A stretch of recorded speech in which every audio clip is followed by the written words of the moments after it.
Subscribe Muhammad Amjad Nadwi, Indian Islamic scholar.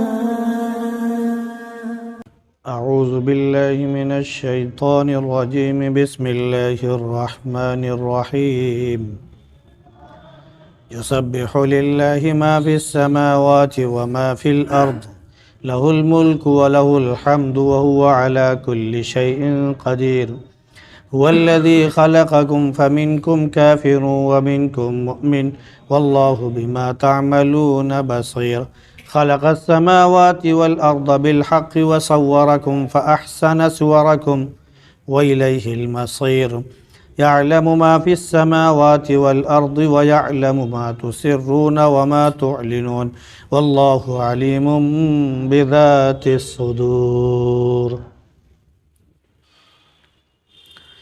يسبح لله ما في السماوات وما في الأرض. اور اللہ کی تسبیح بیان کرتی ہیں وہ ساری چیزیں جو آسمانوں میں ہیں جو زمین میں ہیں. اسی کی بادشاہت ہے اور اسی کی ساری تعریف ہے اور ہر چیز پر قادر ہے. وہی ہے جس نے تمہیں پیدا کیا، پھر تم میں سے کچھ کافر ہو گئے اور کچھ تم میں سے مومن ہو گئے. اور اللہ رب العزت جانتا ہے، دیکھتا ہے جو کچھ تم کر رہے ہو. اس نے آسمان و زمین حق کے ساتھ پیدا فرمائے اور اس نے تمہیں اچھی شکل دی، تمہیں اس نے شکل و صورت دی، پھر اچھی شکل و صورت دی اور اسی کے پاس پلٹ کر جانا ہے. وہ جانتا ہے جو کچھ آسمانوں میں ہے اور زمین میں ہے، اور وہ جانتا ہے جو تم چھپاتے ہو اور جو تم ظاہر کرتے ہو. اللہ دلوں کا حال اچھی طرح سے جانتا ہے.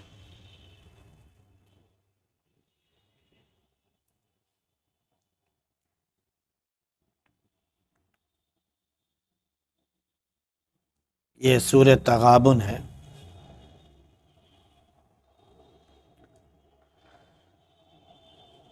اس میں سب سے پہلے اللہ رب العزت کی تعریف اور اس کا ذکر بیان کیا گیا ہے.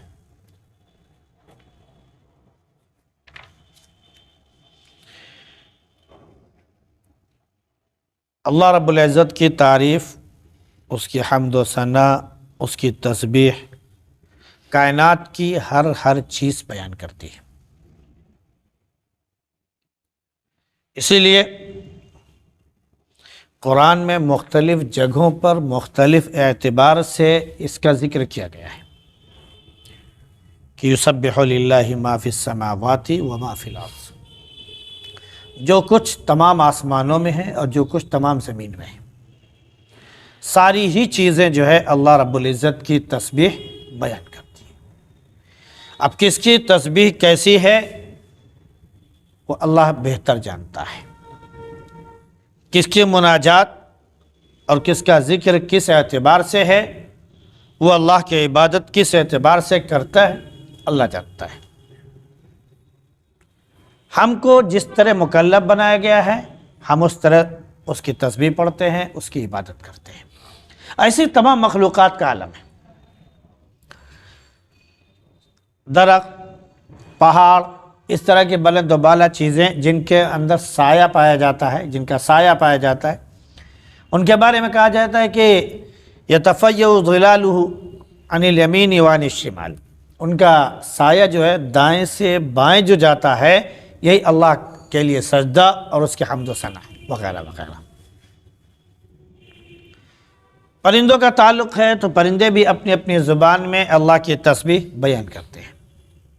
حدیث پاک میں بھی آتا ہے کہ پرندے جو ہے صبح شام ہمیشہ اللہ کی تسبیح بیان کرتے ہیں، اور وہ صبح کو جو ہے خالی پیٹ نکلتے ہیں، شام کو جو ہے وہ پیٹ بھر کر اپنے گھونسلوں میں اپنے گھروں کی طرف واپس آتے ہیں اور اللہ کی حمد و ثنا اور اس کے گیت گا رہے ہوتے ہیں. دیہاتوں میں تو خوب نظر آتا ہے اور یہ منظر دیکھنے کو ملتا ہے کہ ایک ساتھ جو ہے چڑیوں کا جھنڈ جو ہے وہ آتا ہے اور وہ درختوں پر بیٹھ کر، ڈالیوں پر بیٹھ کر وہ چیں چیں اور چیں چیں اور ان کی چہچہاہٹ جو ہوتی ہے، وہ گویا کہ وہ ایک دوسرے کے ساتھ مل کر وہ اللہ کی حمد و ثنا بیان کر رہے ہوتے ہیں. حضرت داؤد علیہ السلام کے بارے میں آیا کہ یا جبال اوبی معہ الطیر، اے پہاڑوں تم بھی داؤد کے ساتھ تسبیح بیان کرو، اور اے پرندوں تم بھی تسبیح بیان کرو۔ تو یہ ساری چیزیں جو ہے داؤد علیہ السلام کے ساتھ باقاعدہ ان کی آواز کے ساتھ آواز ملا کر اسی طرح وہ ذکر کرتی تھی جیسے داؤد علیہ السلام ذکر کرتے تھے، تو اس کا ایک سما بن جاتا تھا۔ وہ ایک قسم کا کہہ لیجئے کہ نبوت کا ایک معجزہ تھا جو اللہ رب العزت نے اپنے بندے حضرت داؤد علیہ السلام کے ذریعے ظاہر کرایا، لوگوں کو بتایا کہ دیکھو ہر چیز اللہ کی تسبیح بیان کرتی ہے۔ تو اگر داؤد علیہ السلام لا الہ الا اللہ کہہ رہے ہیں تو پہاڑوں سے بھی آواز آ رہی لا الہ الا اللہ، پرندوں سے بھی آواز آ رہی لا الہ الا اللہ۔ داؤد علیہ السلام اللہ اللہ پکار رہے ہیں تو پرندوں اور دیگر کیا بولتے ہیں پہاڑ اور دیگر تمام چیزیں جو ہیں وہ بھی جو ہے کر رہے ہیں۔ اللہ کے نبی صلی اللہ علیہ وسلم جب مکے کی گلیوں میں تشریف لے جاتے تو جس گلی سے جس بطحہ سے آپ نکلتے وہاں پر شجر و حجر وہ آپ کو سلام کرتے، السلام علیکہ ایھا النبی، السلام علیکہ ایھا النبی، لوگ سنتے بھی جانتے بھی وغیرہ وغیرہ۔ تو معلوم یہ ہو کہ اللہ کبھی کبھی اس طرح کی جو چیزیں جو جمادات کہلاتی ہیں، نباتات کہلاتی ہیں، جو بے زبان ہیں، کبھی اللہ ان کو بھی زبان دے دیتا ہے تاکہ لوگ سمجھ جائیں کہ اللہ بڑی قدرت والا ہے، کیونکہ اسی کی بادشاہت ہے، اسی کی حمد و ثنا ہے، اور وہی ہر چیز پر قادر ہے۔ وہی ہے جس نے تمہیں پیدا کیا، تم میں سے کچھ کافر ہیں، کچھ مومن ہو جاتے ہیں۔ یہ اللہ رب العزت نے جس کی تقدیر میں جیسا لکھ دیا ہے ویسا ہی ہے۔ تقدیر کا معاملہ اللہ کے ہاتھ میں ہے، وہ کسی کو اس کے بارے میں معلوم نہیں ہے، اور ہر انسان عمل گویا کہ ویسے ہی کرتا ہے جیسے اللہ رب العزت نے تقدیر میں لکھ دیا۔ ایک صحابی تھے، وہ کہتے ہیں کہ کفر کے زمانے میں جیسے سب لوگ تھے ویسے ہم بھی تھے۔ ایک جگہ ہم گئے، ان کے یہاں مہمان ٹھہرے، ہمیں پیاس لگی تھی تو ایک بوڑھے صاحب کے یہاں پہنچے، بوڑھے میاں تھے، تو بلکہ ان کے ایک چھوٹا بچہ بھی تھا، جو بچی تھی کہہ لیجئے، اس کو وہ زندہ دفن کرنے جا رہے تھے۔ تو انہوں نے دیکھا، بچی کی شکل و صورت دیکھی، بہت خوبصورت لگی، بہت پیاری بچی لگی، اس سے گئے تھے اپنا قرض مانگنے۔ وہ 3 اونٹ تقریباً شاید قرض تھے، یا 2 اونٹ قرضے تھے اور 1 اونٹ لے کر گئے تھے اپنے سواری سے، تو اسے مانگنے کے لیے گئے۔ تو بچی کو دیکھا کہ وہ کیا بولتے ہیں کہ لے جا رہا ہے دفن کرنے کے لیے زندہ ہی، تو نے کہا کہ کیوں لے جا رہے ہو؟ تو نے کہا کہ ہمیں غیرت آتی ہے، ہم کسی کو بھی اپنا داماد بنا کر اپنے گھر نہیں لا سکتے، اس لیے ہم نے کیا ہے اور ہم کر رہے ہیں۔ انہوں نے کہا کہ ایسا ہے کہ اگر تم نہیں کر سکتے ہو تو یہ بیٹی ہم کو دے دو۔ اس نے کہا تم کو چاہیے؟ کہا کہ ایک کام کرو، ایسے نہیں دیں گے، مگر کہا جب تم دفن ہی کرنے جا رہے ہو تو دے دو مجھے۔ کہا نہیں دیں گے تو ایسے نہیں دیں گے۔ کہا پھر کیسے دو گے؟ کہا 2 اونٹ ہم کو دے دو، اپنے 2 اونٹ جو میرے اوپر قرض ہیں وہ مجھے دو، وہ ہم تم کو واپس نہیں کریں گے، اور اس کے بعد جو ہے یہ جس پر تم سواری کر کے آئے ہو یہ بھی دو، تینوں ہمارے اس ذمہ ہو جائیں گے، تو ہم بچی تم کو اس کے بدلے میں دیں گے۔ ان کا ٹھیک ہے مجھے منظور ہے۔ انہوں نے قرض ورض چھوڑا، سب کچھ سب اس کے حوالے کیا اور بیٹی کو لے کے چلے گئے۔ پھر ان کو جیسے ایک قسم کا چسکا لگ گیا، جہاں بھی اس طرح کی لڑکی دیکھتے کہ وہ زندہ دفن ہو رہی ہے، ہر 3 اونٹ کے بدلے میں جاتے بچی کو چھڑا کے لے کے چلے آتے، یہاں تک کہ ان کے پاس تقریباً 300-350 بچیاں، غالباً 360 تک بچیاں کہا جاتا ہے، ان کے پاس جو ہے بچیاں پل رہی تھی، جو آزاد ہو گئی تھی گویا کہ، اور ان کو اللہ نے زندگی ان کے ذریعے دی۔ اب 300-350 بچیوں کو 3 اونٹ کے اعتبار سے جوڑیے تو کتنا پہنچ رہا ہے، لیکن اس میں ان کو بڑا مزہ لطف آنے لگا۔ آخرکار ان کے دل میں بات بیٹھ گئی اور نبی کریم صلی اللہ علیہ وسلم کی خدمت میں حاضر ہوئے اور اسلام قبول کیا، اور آپ صلی اللہ علیہ وسلم سے پوچھا کہ ہم نے کیا بولتے ہیں کہ اس سے پہلے اس طرح کی اس طرح کا عمل کیا ہے اور یہ بچے ہمارے یہاں پرورش پا رہی ہیں، اس کا بھی ہمیں اجر ملے گا۔ اللہ کے نبی صلی اللہ علیہ وسلم فرمائیے یہ جو آج تم نے اسلام قبول کیا نا، یہ اسی کا نتیجہ ہے، یہ اسی کا نتیجہ ہے۔ اسلام میں تو یہ تعلیم تو کھلے طور پر دی گئی، اس کا اجر ملے گا وغیرہ وغیرہ۔ تو تقدیر کا معاملہ اللہ کے یہاں ہے، عمل جو ہم کریں گے اس کے بارے میں پوچھ گچھ ہوگی۔ تقدیر پوشیدہ ہے، عمل ظاہر ہے، سمجھ رہے ہیں؟ عمل ظاہر ہے۔ اب وہ کیا ہے کہ عمل یہی ہے کہ اب جو کچھ بھی آپ کریں گے اچھا یا برا، اللہ نے آپ کو مکلف بنایا ہے۔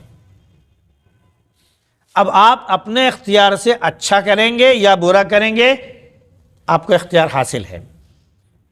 آپ نے اچھا کام کیا، اس کا مطلب ہے کہ تقدیر میں لکھا ہوا تھا کہ آپ کو اچھا کام کرنا ہے۔ آپ نے برا کام کیا تو اس کا مطلب یہ کہ تقدیر میں لکھا ہوا تھا کہ آپ برا کام کریں گے۔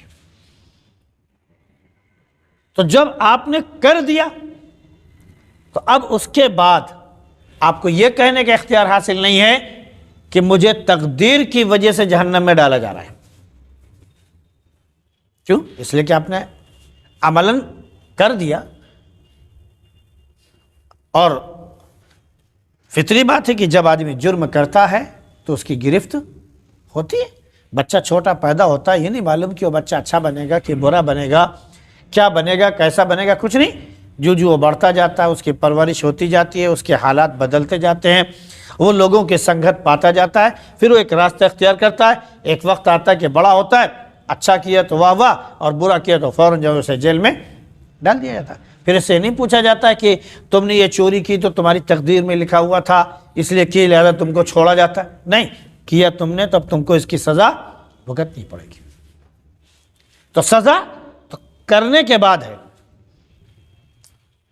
اس لیے جب انسان بالغ ہو گیا اسے اللہ نے اختیار دیا، قوت کیا بولتے ہیں کہ فکریہ بھی اللہ نے عطا کی ہے کہ وہ انسان سوچے کہ ہم کیا کر رہے ہیں، اچھا کر رہے ہیں یا برا کر رہے ہیں۔ تو اللہ کی بادشاہت ہے، تو جو بھی کرتا ہے وہ انسان کے اس میں ہے۔ تو فَمِنْكُمْ كَافِرٌ وَمِنْكُمْ مُؤْمِنٌ۔ کچھ ایسے ہوتے ہیں جو صبح کے وقت مومن ہوتے ہیں، شام ہوتے ہوتے وہ کافر ہو جاتے ہیں۔ کچھ ایسے ہوتے ہیں شام کے وقت وہ کافر ہوتے ہیں، صبح ہوتے ہوتے وہ مومن ہو جاتے ہیں۔ کچھ ایسے ہوتے ہیں جو زندگی بھر اچھے کام کرتے رہتے ہیں اور آخر میں کیا ہوا، انہوں نے ایسا قدم اٹھا دیا کہ وہ کفر میں پہنچ گئے، ساری زندگی کا عمل ان کا بیکار ہو گیا۔ اور کچھ ایسے ہوتے ہیں جو ساری زندگی شرک، کفر، دیگر تمام چیزیں کرتے رہتے ہیں، آخر میں موت سے پہلے کلمہ ان کو یاد آ گیا، انہوں نے اسلام قبول کر لیا۔ اللہ نے کہا الاسلام یہدم ما کان قبلہ، پچھلے سارے گناہ معاف، جا تو جنت میں۔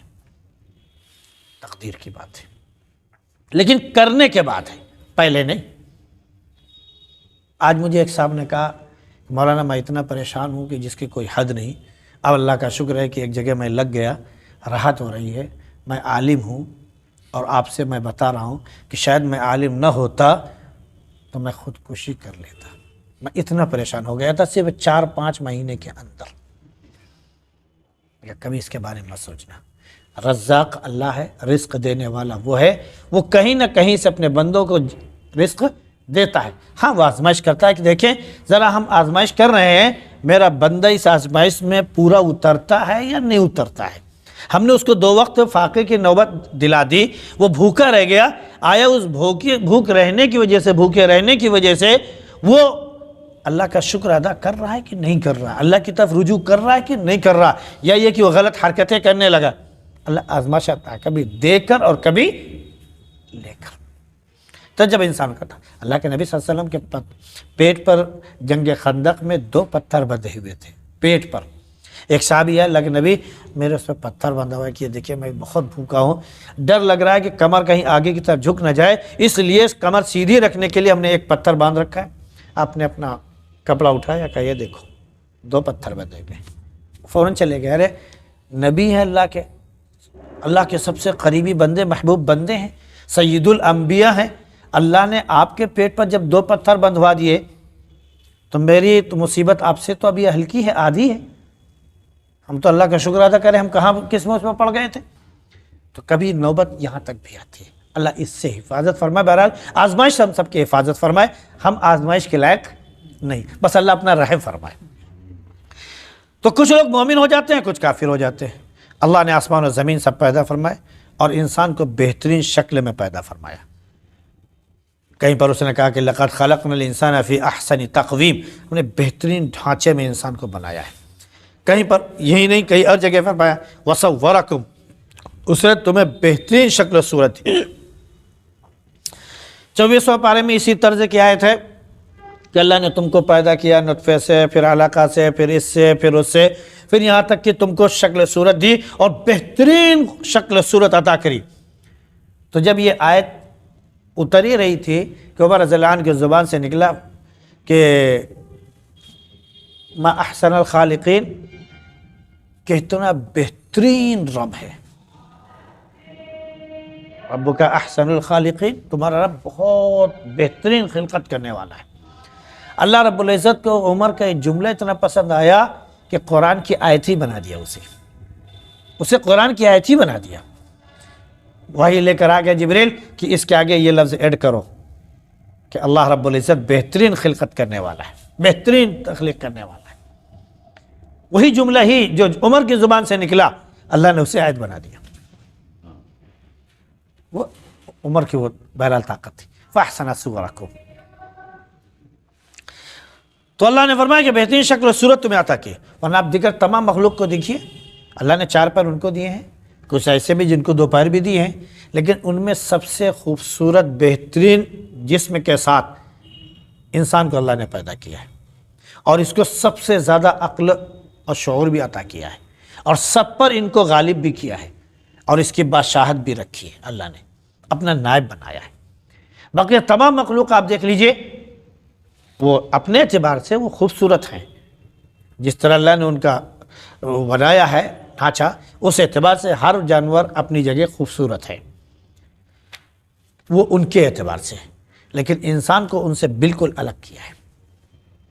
تو اسی کی طرف پلٹ کر جانا. وہ جانتا ہے جو آسمانوں میں جو زمین میں، وہ جانتا ہے جو انسان چھپاتا ہے جو ظاہر کرتا ہے. وہ راز کی بات، وہ دل کا بھید بھی جانتا ہے. اس لیے وہ ہر چیز جانتا ہے جو زمین و آسمان میں. انسان کوئی بھی چھپائے، کہیں بھی چھپائے، اللہ سے چھپا ہوا نہیں ہے. ہر چیز اللہ کے سامنے ہے.